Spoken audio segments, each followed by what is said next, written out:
고린도전서 12장 1절 다시 한번 크게 읽겠습니다. 우리 다 같이 합독하겠습니다. 형제들아, 신령한 것에 대하여는 내가 너희의 알지 못하는 것을 원치 아니하노니, 이 한 말씀을 가지고 이제 은혜를 나누고자 하는데, 여기 신령한 것이라는 것은 한글 성경이 옛날 분대로 번역해서 좀 원어 뜻에 맞지 않아요. 그래서 신령한 것이라는 것은 우리가 번역해서 뽑아내야 됩니다. 그냥 영적인 것이라고 표현하는 게 가장 맞습니다. 이 단어가 원문을 보니까 형용사더라고요. 영적인 형용사인데, 그럼 영적인 게 뭐냐? 그럼 이제 한국교회 성도들은 대부분 좀 오해하는 게 있습니다. 뭐냐 하면은 뭐 이상하게 막 그냥 뭐 비밀스러운 계시나 뭐 방언이나 뭐 이런 것만 영적인 것으로 착각을 해요. 근데 그런 사람들의 삶을 이렇게 추적하다 보면은 삶은 엉망인 경우가 굉장히 많습니다. 우리가 하나님을 섬기는 모든 것이 다 영적인 것입니다. 그리고 거듭난 성도들에 나오는 영의 모든 품성은 다 영성에 속하는 것입니다. 그래서 그리스도인들의 영적인 것이라는 것은 범위가 매우 포괄적입니다. 왜냐하면 우리가 삶의 전반을 통해서 우리의 영적인 모든 것이 나타나기 때문에 그렇습니다. 여러분 믿으시기 바랍니다. 요즘 보면 지옥 갔다 왔다는 사람들이 굉장히 많습니다. 근데 성경에 봐도 바울이 천국을 갔다 왔는데 지옥 갔다 왔다는 얘기가 한마디도 없더라고요. 그리고 그들이 갔다 온 지옥 갔다 온 얘기를 가만히 들어보면은 어디서 많이 듣던 것 같아요. 제가 불교에 조금 죄가 있습니다. 그래서 불교의 지옥을 보면은 지옥 갔다 왔다는 사람들이 얘기하는 게 비슷한 게 많아요. 그리고 거기 보면 사단이 염라대왕처럼 되어가지고 성도들을 고문하고 심판하고, 그 다음에 악령, 우리가 귀신으로 번역된 악령들은 성도들을 고문하고 있어요. 그럼 저 불신자보다 악령되는 게 훨씬 낫겠네요. 그 전부 비성경적인 것입니다. 그게 비성경적이라고 공격을 하면은 벌떼처럼 일어납니다. 그렇게 말한 사람이 뭐 성령을 해방했다는 둥, 뭐 하나님을 대적했다는 둥. 우리는 성령을 해방하고 하나님을 대적하는 것이 아니고 모든 성도들을 올바른 말씀으로 지켜주기 위해서 나서는 것입니다. 전부 비성경적인 것들입니다. 그럼 영성적인 게 뭐냐? 이걸 잘 생각해야 되는데 거기에 대한 온전한 이해가 없으니까 자꾸 우리가 잘못되고 오염되고 이상한 데 빠지는 것입니다.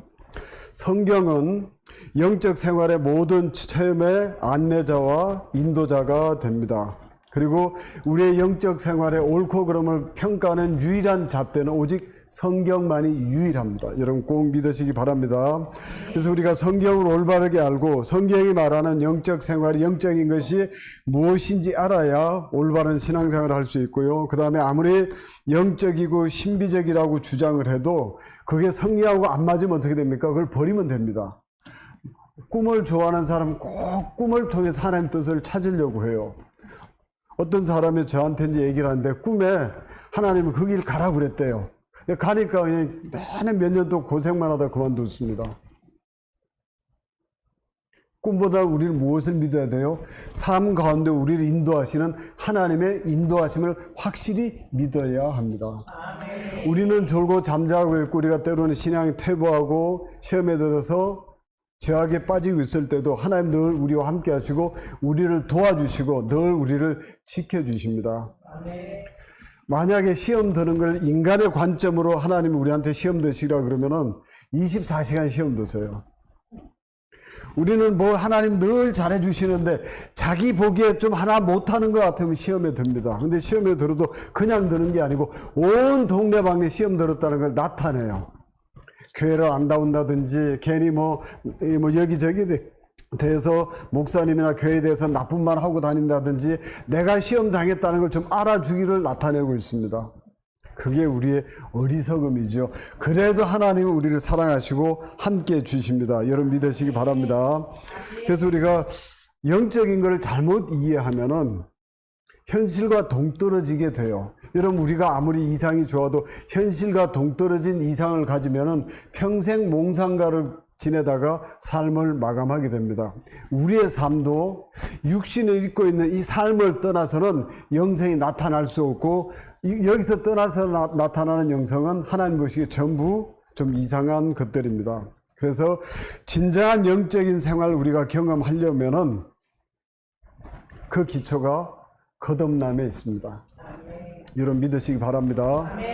거듭났다는 것은 그 영이 살아나서 하나님과의 관계가 회복이 돼서 하나님의 자녀가 되었다는 뜻입니다.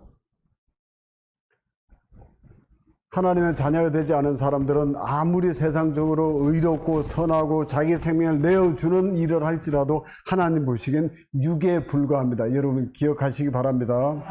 세상 사람 가진 모든 재산이 자기가 막 노력해서 이룬 것 같아도요, 하나님이 주시지 않으면 가질 게 단 1원도 없습니다. 제가 엊그저께 다리가 아파서 자꾸 이상하게 좀 욱신거려서 요 병원에 가서 엑스레이 찍어봤더니 연골은 멀쩡한데 연골 그 부분에 염증이 좀 생겼대요. 그 현미경으로 봐도 보이지 않을 그 조그만 염증이 걷는데 너무 힘이 드는 거예요. 부러지면 그냥 부러지는 대로 다니는데 이렇게 걸을 때마다 염증이 누르니까 너무 힘든 거예요. 그래서 걷지 못하는 사람의 아픔을 다시 한번 생각해 봤고요. 이렇게 그냥 내 마음대로 건강하게 다니는 것이 그게 얼마나 큰 은혜인지 다시 한번 깨달았습니다.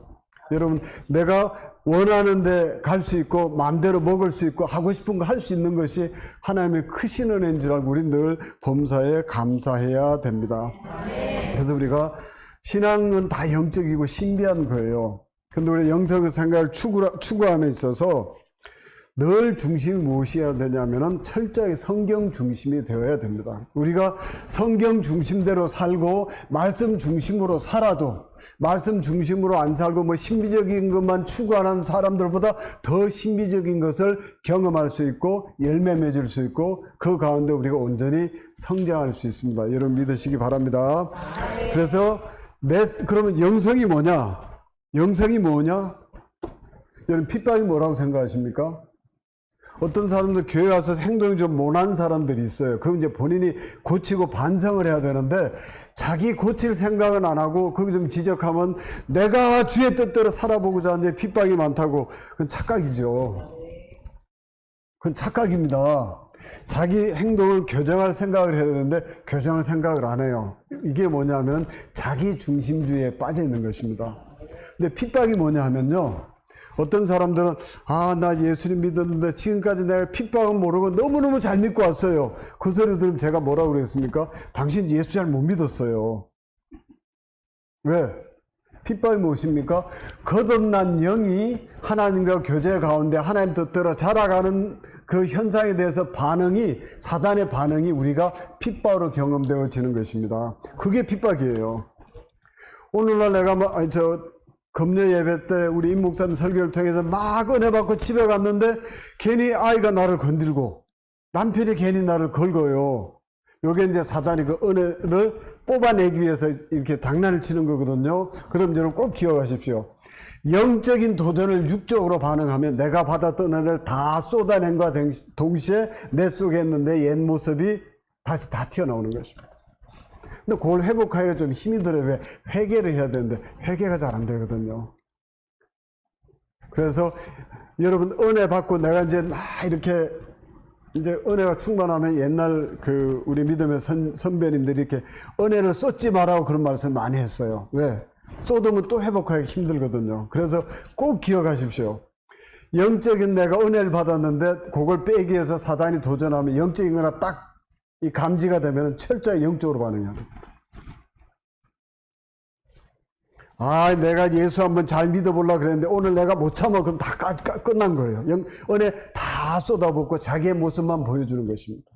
그래서 진정한 영적인 생활이라는 것은 거듭난 내 영이 나를 부르신 하나님의 그 풍성한 부르심의 의미를 정확하게 깨닫고 그 마지막인 영원한 영생을 향해서 내 믿음이 자라가면서 믿음의 분량과 내 속에 있는 거듭난 신앙 인격의 품성이 점점 더 자라가고 성장하는 그 과정에서 경험되는 모든 것이 다 영적인 것입니다.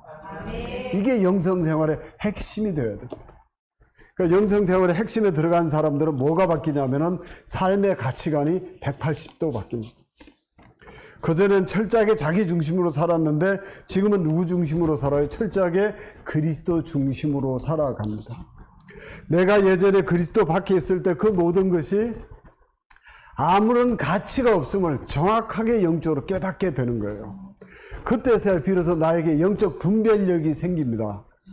아, 내가 그리스도 밖에 있을 때 예수님을 모르고 살았을 때 그 화려한 삶이 아무것도 아닌 걸 깨닫고 온전히 주 안에서 주님만의 최고인 줄 깨닫고 주님 안에서 발견되기를 애쓰며 그 다시 새롭게 만난 자기에게 생명을 주신 그 예수님을 딱 붙잡고 절대로 놓지 않고 그분 인도하심에 따라가는 게 그게 영성입니다. 여러분 믿으시기 바랍니다. 이 영성을 오해하면은 사람이 하나님 뜻과 전혀 다른 왜곡된 신앙생활을 하게 됩니다. 그리고 이 영성은 자신의 삶을 통해서 나타나는데 여러분 천국은 침노하는 자가 뺏는다고 그랬죠. 그래서 제가 옛날에 주일학교 교회 다닐 때는 아니 왜 우리가 침노를 할까 그때 이해를 못해서 내가 그럼 누구를 끄집어내고 거기 들어가야 되지?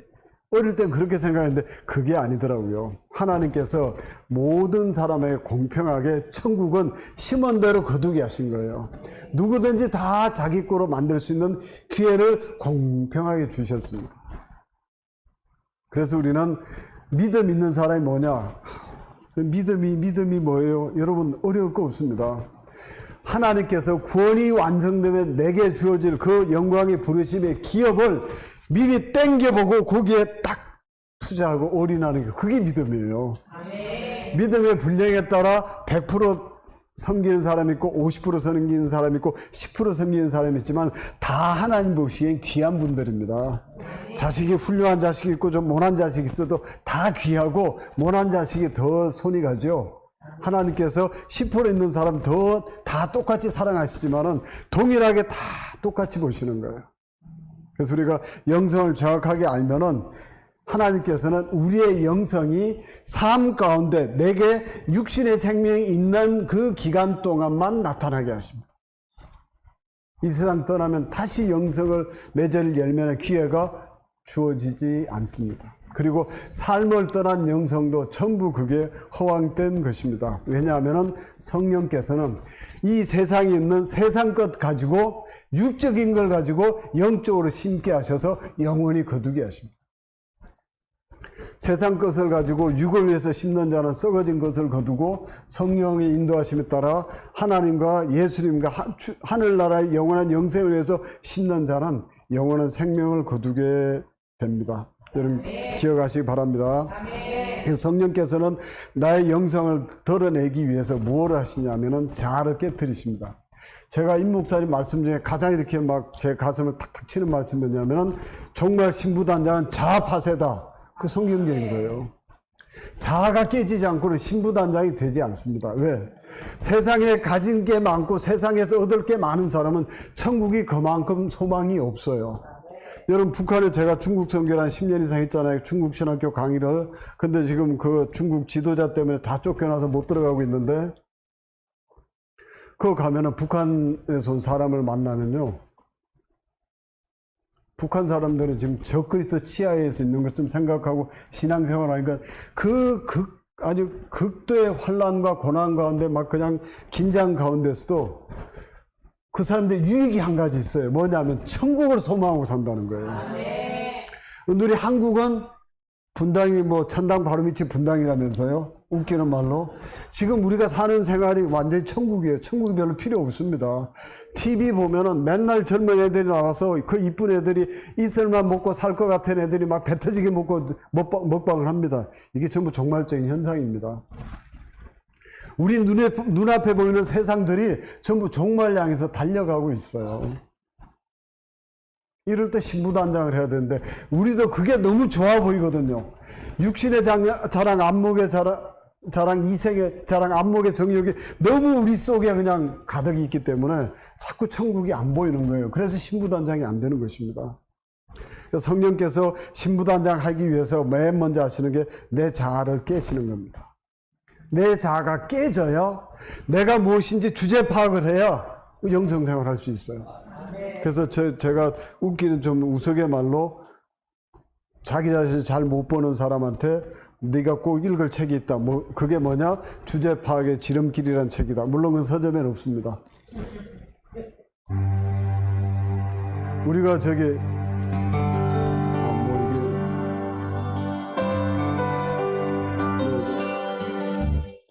여기 잘못 눌려져 가지고 죄송합니다.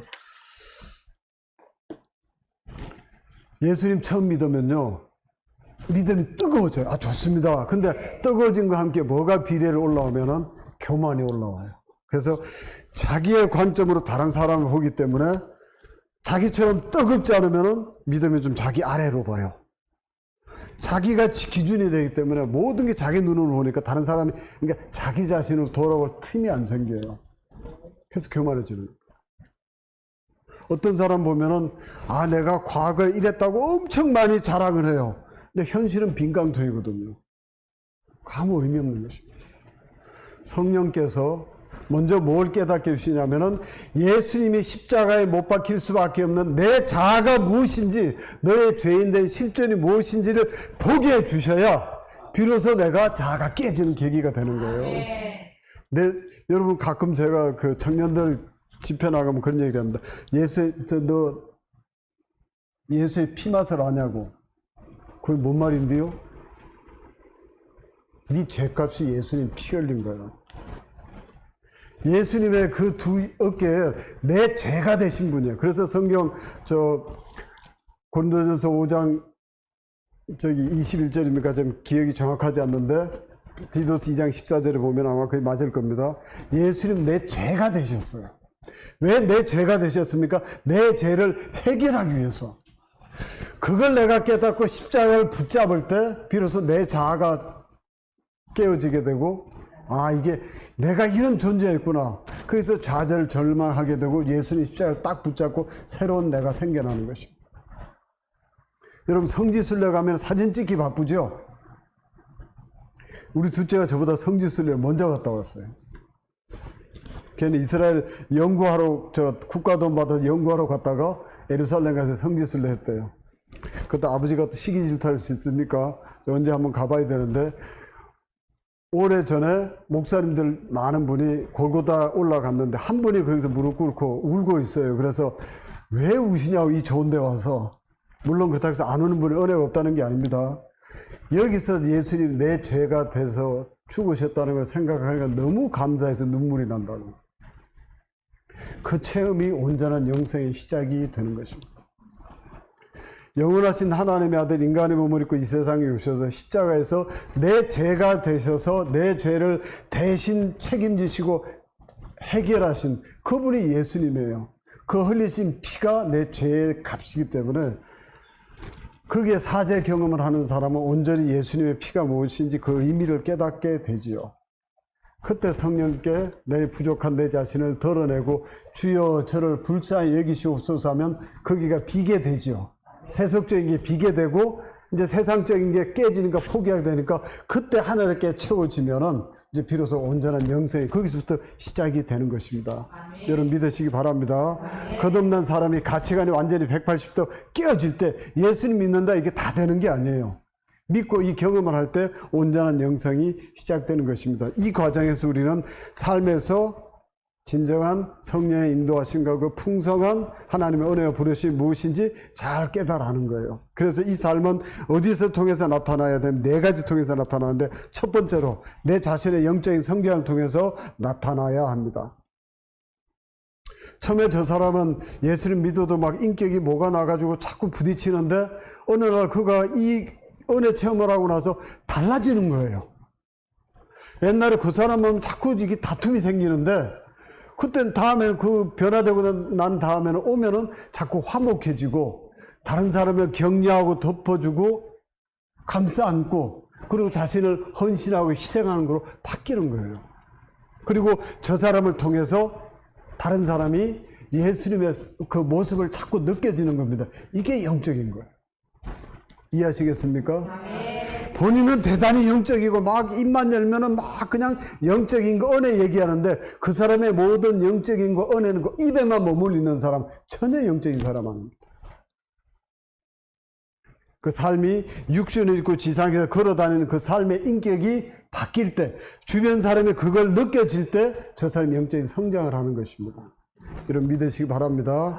이렇게 하기 위해서 우리가 십자가, 내 자신을 십자가에 못 박고 항상 내가 이렇게 살기 위해서 날마다 주님을 붙잡고 그 앞에 무릎 꿇을 수밖에 없는 이유가, 그렇게 하지 않으면 내가 내 자를 이기고 영적인 열매를 맺기가 쉽지 않거든요. 그래서 우리가 주님을 붙잡게 됩니다. 그래서 영적으로 온전히 성장하는 사람은 그 사람 삶에서 진실과 정직이 드러나게 됩니다. 믿음의 분량이 넓어지고 깊어지니까 그 사람의 일을 통해서 많은 사람이 영적인 위안과 덕을 세우니까 많이 은혜를 받는 거예요. 여러분 믿으시기 바랍니다. 그래서 우리가 이렇게 달라지는 것이 신부단장하는 것이에요. 여러분 지금 제일 이쁜, 여기 젊은 애들이 없네요. 이면자 있어요. 지금 제일 이쁜 여자애가 뭐 연예인이 누가 있습니까? 예, 누가 있어요? 아이유. 그래, 아이유가 이쁘다 그래요. 자, 아이유가 지금 나이가 한 30살 정도는 됐겠죠. 지금은 이게 시집 갈 수 있어요. 근데 아무리 이뻐도 5살짜리 아이유를 시집 보내면 그 사람 법적으로 처벌받습니다. 뭘 뜻합니까? 주님의 재림을 사모하고 천년왕국에 들어가고자 하는 사람은 믿음이 성장해야 됩니다. 천년왕국 아무나 못 들어갑니다. 근데 지금 천년왕국이 가려져 있어 대다수 목회자들이 지금이 천년왕국이라고 그래요. 그래서 제가 물어봅니다. 너 왕노릇 하냐? 아이고 왕노릇은 그냥 맨날 두드려 깨지거든요. 천년왕국을 지금 사탄이 못 보게 하고 있어요. 천년왕국을 못 보는 사람은 신부단장이 잘 안 됩니다. 그 다음에 우리의 그 영적인 성장은 가정생활과 내 생활 터전에서 나타나야 됩니다. 여러분, 그 자녀들의 영적 수준을 보면은 부모의 영적 수준이 거의 드러납니다. 자녀들은 부모의 입으로만 나오는 영적 생활과 신앙에 대해서보다 삶으로 나타나는 그걸 보고 훨씬 더 감화를 얻고 하나님을 신뢰하게 됩니다. 율법적인 부모는 자녀의 잘못 보면 하나하나 다 꼬치꼬치 책망하고 막 잔소리를 엄청 합니다. 자녀를 노엽게 하죠. 그러면 걔들이 생각한 하나님, 늘 하나님 죄에 대해서 지어박는 하나님을 착각하게 되는 거예요. 그래서 하나님에 대해서 왜곡된 그걸 심어주게 됩니다. 그 다음에 아주머니들이 애들 어린이집에 보내놓고는 요즘 뭐 교회 와서 이제 막 무슨 행사를 합니다. 그리고 밥 줄 때 되면 본인이 가야 되잖아요. 안 가요. 애들 밥은 하나님 책임지시겠지. 엄마가 책임 안 지는 밥을 누가 책임져 줍니까? 하늘 식당에서 막 그냥 배달해 줍니까? 여러분 착각하죠. 자녀를 잘 키우는 게 그게 영적인 일이에요. 부모에게 맡겨진 가장 큰 사명이 자녀를 믿음과 사랑으로 잘 양육하는 겁니다. 그때 와서 자녀를 사랑으로 밥을 따뜻하게 챙겨주고 기도해주고 사랑을 베풀어주는 게 하나님 사랑을 느끼는 거예요. 그거 안 하고 아닙니다. 자녀 교육 망치는 주범입니다. 내 삶에서 하나님 드러나지 않으면은 저 사람 교회 가면 참 천사 같은데 집에 오면은 참 이상한 사람이야. 그 예수 잘 못 믿는 거예요. 남들보다 더 봉사하고 더 해야 되는데 교회 가서 다른 사람한테는 잘해. 집에 와서는 안 해. 그럼 그 사람은 온전한 사람이 못 됩니다. 자기 가족에게 잘 하지 못하는 사람은, 삶의 현장에서 잘 못하는 사람은 온전한 영적 성장이 안 되는 겁니다. 특히 그래서 가족과 사이에 배려하고 관심을 가져줘야 되는데 너무 가까이 있다 보니까 그걸 잘 못해요. 그럼 우리 고쳐야 됩니다. 여러분 믿으시기 바랍니다. 아멘. 남편이 저녁밥 챙겨주고 가세요 그러면 내가 은혜 받으러 가려고 그러는데 밥 챙겨주고 가야죠. 그거 한 거 못 챙겨 먹어. 그렇게 육적인 싸움하느니 일찍 좀 준비해서 장상권 차려주고 나오면요 남편이 변화됩니다. 자신을 남편도 좀 돌아보게 됩니다. 근데 꼭 남편하고 이렇게 부부싸움 하거나 이렇게 하면은 뭐 남편도 마찬가지입니다. 내가 꼭 은혜 받으려 하는데 우리 배우자가 남편이 아내가 마귀 노릇한다고 누가 마귀 노릇하는지는 하나님 앞에 가봐야 알지요. 여러분 자녀와 가족에게 참 잘해야 됩니다. 내가 비록 배우자가 예수님 안 믿는 사람이라면 더 잘해서 예수 믿게 해야죠. 그런 사람한테 자꾸 자기 신앙생활하는데 방해된다고 마귀 같다고 그러고 마귀라고 그러면은 그 사람이 어떻게 마음 문을 열고 주님 앞에 나오겠어요? 더 잘해주면은 그가 변화되고 회개하고 돌아오면은 하나님 앞에 얼마나 큰 영광이 되겠습니까? 여러분 믿으시기 바랍니다. 그 다음에 셋째로 우리의 영성은 교회를 섬기는 걸 통해서 나타나야 됩니다. 진정 영적인 성도들은 교회를 섬기고 세우는데 적극적으로 헌신하며 자기의 가진 걸 통해서 이 지상의 유형교를 세우기 위해서 굉장히 충성 봉사하게 됩니다. 그래서 자기 삶에 여러분 시간이 남아서 교회라는 사람 거의 없습니다. 마음 떠난 사람이 제일 먼저 하는 소리가 뭔 줄 아십니까? 시간 없어요. 근데 만약에 TV 카메라 달고 24시간 조사해 보면요, 시간 많습니다. 교회 와서 봉사할 시간 충분히 있습니다. 근데 왜 안 하느냐? 마음이 떠났거든. 여러분 제가 청년부 지도하는 걸 해보니까 둘이가 좋아하니까 예배 시간도 없어요. 만나자는 그게 제일 우선입니다. 근데 마음이 떠나면 다 바빠요. 근데 사귀어보다 마음에 안 들면 이제 만나자면 바쁘다고 이제 핑계대요. 근데 아무리 바쁜 사람도 제가 다리가 이렇게 아파 보니까 갈 수가 없어요. 뛰어갈 수도 없고. 그러면 이게 통증이 욱신욱신 하니까 참 힘들어요. 마음이 있어도 못 가죠. 근데 대부분 사람들은 마음이 없으면 다 바쁩니다. 교회는요, 자기의 가진 능력이나 세상적인 스펙이나 그 다음에 자기 어떤 영적인 은사를 자랑하는 게 아니고 그 모든 것을 교회라는 큰 생명의 공동체에 녹여서 주의 영광이 드러나게 하고 사람이 구원받고 하나님 영광 받는데 거기에 자신을 녹이는 게 그게 섬기는 거예요. 그래야 하나님의 영광을 받으십니다. 근데 본인은 막 똑똑하고 다 잘났는데 그 사람만 개입하면 자꾸 분쟁이 생기고 시끄럽고 깨져요. 그럼 믿음이 안 좋은 거예요. 여러분 우리의 가진 영성이 신부단장이 이렇게 교회를 섬기는 걸 통해서 나타나지 않으면요 온전하게 될 수 없어요.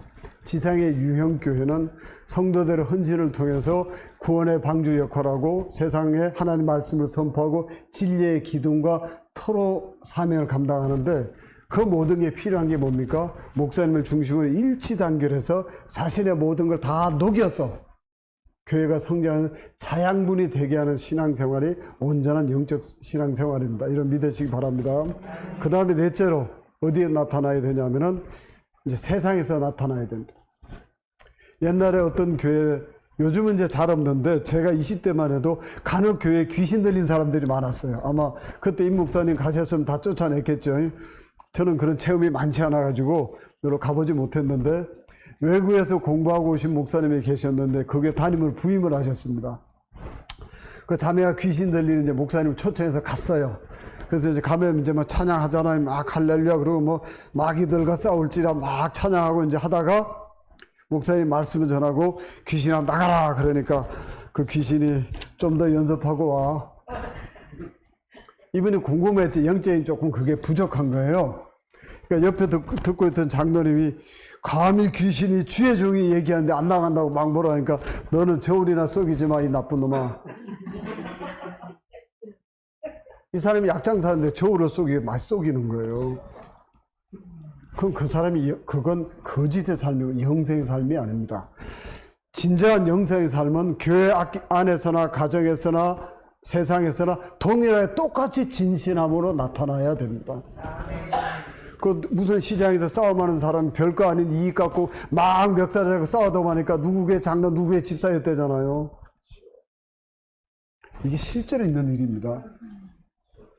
내가 성도들을 순수하게 섬겼다면 세상 사람도 그 영혼을 불쌍히 여겨서 정직과 진실하면서 벗어나지 않고 순수하게 섬겨야.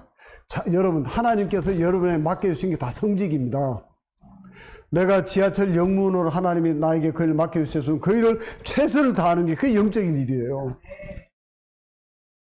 교회 와서 맨날 놀면서 영적인 일이라고. 저희 젊었을 때 청년들이 할 일 없이 교회 와서 놀고 그러면 걔들은 관들 때 데리고 따라다니고 행사에 동원하기 좋으니까 많은 분들이 그랬어요. 너 왜 교회만 있니? 내버려 두시오. 하나님의 집에 가는 사람 주님 책임진다고 다 책임졌어요. 백수로. 그렇게 말한 사람들이 청년이 나중에 직업을 체매일 때 아무도 책임을 못 져줍니다. 그리고 걔들은 자동교회 도태돼요. 자기 개발 열심히 한 사람은 결혼도 하고 다 다른데 얘는 장가를 못 가요. 백수한테 누가 시집을 옵니까? 누구 잘못일까요?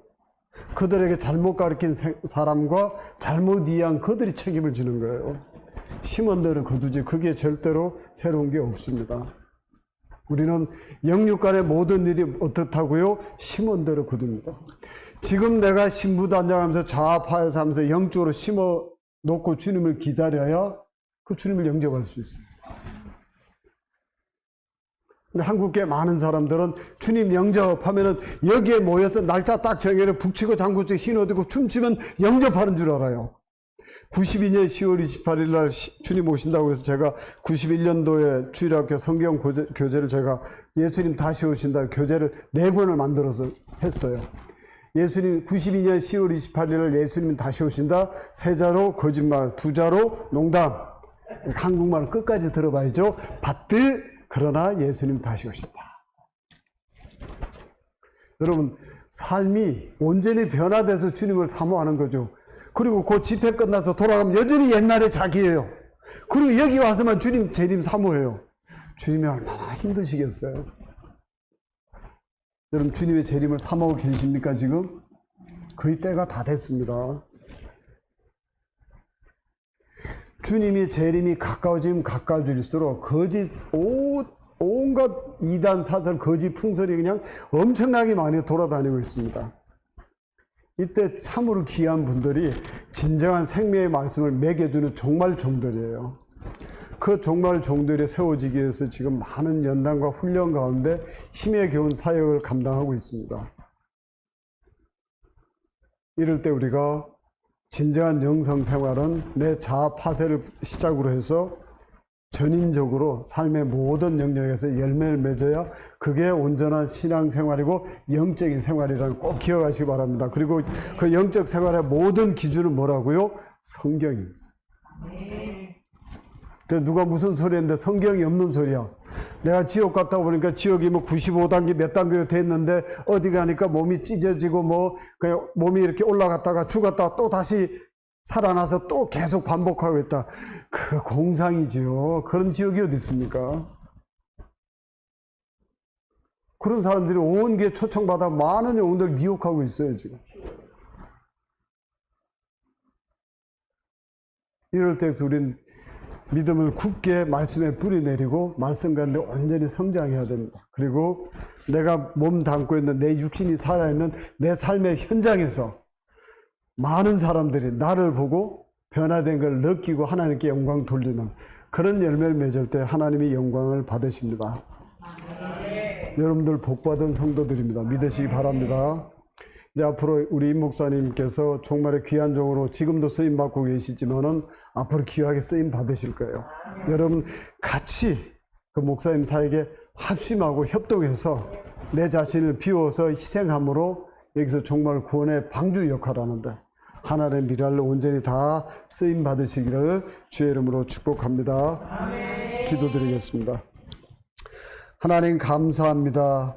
온전한 영적인 신앙생활이 내가 변화되고 이 세상에서 영적 열매를 많이 맺음으로 하나님 앞에 영광 돌리는 데 있다는 사실을 정확하게 깨닫고 온전한 영적인 신앙생활로 주님 앞에 영광 돌릴 수 있도록 인도하여 주옵소서. 우리 여전도회원들 다 하나님의 미랄로 썩어지게 하시고 하나님의 미랄로 쓰임받음으로 이 호산당 교회가 더욱더 든든히 서가고 종말에 많은 영혼을 주님 재림하는 신부단장 시킬 수 있는 그러한 귀한 교회로 쓰임받게 하여 주옵소서. 우리 세우신 귀한 우리 임 목사님 영육간에 강건하고 담대하게 하시며 능력으로 부어주셔서 정말 사역자로서 사명을 감당하고 많은 영혼을 구원하고 옳은 대로 돌아오게 하는데 부족함이 없이 주님 귀하게 쓰임받는 능력의 종 되게 하여 주옵소서. 오늘 드려진 귀한 예물이 주의 영광을 위해서 사용되어질 수 있도록 도와주옵시고, 우리 호산나 교회가 종말 사역을 감당함에 있어 물질적으로 전혀 어려움 없도록 넘치도록 채워주시며, 또 이 교회에 속한 모든 성도들이 영육간에 풍성한 복을 받고 그 복을 주를 위해 다시 드리는 헌신하는 놀라운 역사가 임하게 하여 주옵소서. 예수님 이름으로 감사하며 기도드리옵나이다. 아멘. 축도를 마치겠습니다. 지금은 우리 주 예수 그리스도의 은혜와 아버지 하나님의 사랑하심과 성령의 교통하심이 온전한 영적 생활로 주님 앞에 영광 돌리고 신부단장을 하기를 소원하는 호산나 교회 모든 성도들과 여전도회원들 위에, 한국교회 위에, 신실한 주의 재림을 삼하는 모든 주의 백성들 위에 지금부터 영원토록 함께 있어지이다. 아멘.